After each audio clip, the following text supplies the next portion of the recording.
Betul. Ada nggak cara yang lebih baik atau lebih tepat untuk baca Al-Quran untuk memudahkan kita bertemu dengan petunjuk tersebut? Dengan asumsi kita bisa aja baca, tapi akal kita nggak nangkep apa yang kita baca. Betul.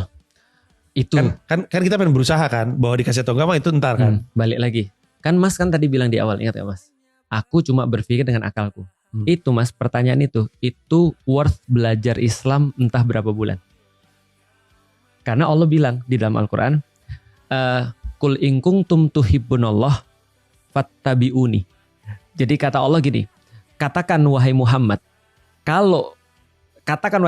dengan lidahmu sendiri kepada orang-orang yang mendengarkan kamu, kalau kalian mencintai Allah, ikutin aku.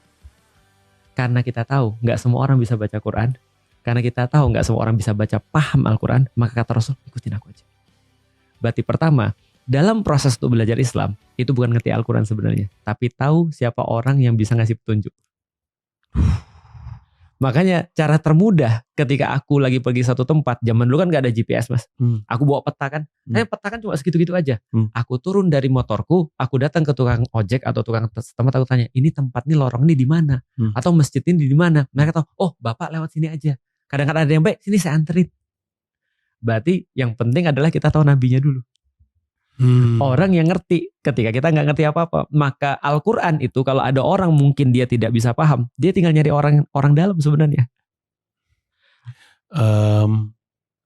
Rasulullah sendiri, kalau kita kan ngikutin Rasulullah sendiri ngikutin. Rasulullah adalah orang yang dibimbing oleh Allah. Oh, langsung. Jadi artinya gini, pertanyaannya gini, kenapa nggak semua orang itu dibimbing oleh Allah langsung? Jawabannya sederhana. Satu aja kita sulit, apalagi banyak orang.